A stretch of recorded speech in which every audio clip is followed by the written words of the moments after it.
we shall discuss the 10th quality, beneficial to all, Sarva Upkari. A true Vaishnava lives not merely for personal success, but for welfare of all living beings.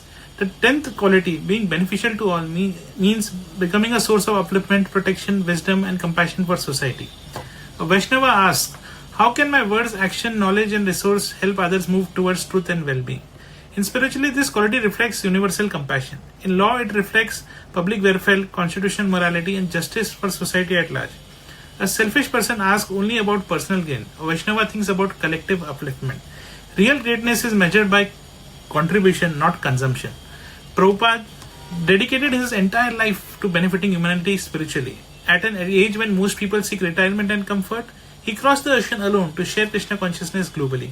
He translated sacred scriptures, established temples, organized prasadam distribution, encouraged ethical living, and inspired countless peoples to give up destructive habits. Prabhupada did not limit spirituality to ritual or philosophy. He wanted practical transformation, freedom from addiction, peaceful living, compassion, discipline, and devotion. His mission was universal welfare through spiritual awakening. This is the meaning of being beneficial to all. He brought a revolution in an empire's life of misdirected civilization with it. We have another example in Chaitanya Charitamrita. Chaitanya Charitamrita, the instruction of Chaitanya Mahaprabhu to spread Krishna consciousness for the welfare of humanity. Jare kaho, thare kaho, ye updesh, amara agya guru taro hi saro desh. So whenever Mahaprabhu instructed whoever you meet, instruct them about Krishna. He empowered ordinary people to become instruments of spiritual benefit for others. Another profound example is Mahaprabhu sending Nityanand Mahaprabhu and Haridas Thakur door to door to uplift society through the chanting of holy names. They did not discriminate between saintly people, fallen people. Even people like Jagai and Madai, they approached and they delivered them. This reveals the universal nature of Vaishnava compassion. Benefit should not be restricted by caste, wealth, education, or social status. Srimad Bhagavatam in Srimad Bhagavatam, Narad Muni is one of the greatest examples of being beneficial to all. Narad Muni traveled constantly throughout the universe, guiding kings, sages, householders, children, and even fallen souls towards devotion. He transformed Dhruva Maharaj, inspired Prahlad Maharaj, instructed Vyasadeva, and uplifted countless living beings. Narada never worked for personal prestige. His entire existence was dedicated to spiritual welfare. Bhagavatam teaches that the highest welfare work is awakening devotion and wisdom in society. A legal reflection of this principle is seen in evolution of public interest litigation in India. Through PIL jurisprudence, court expanded access to justice for poor, marginalized, exploited, and voiceless citizens. Legal activism increasingly focused not merely on private disputes but on social welfare, environmental protection, labor rights, reforms, and constitutional dignity.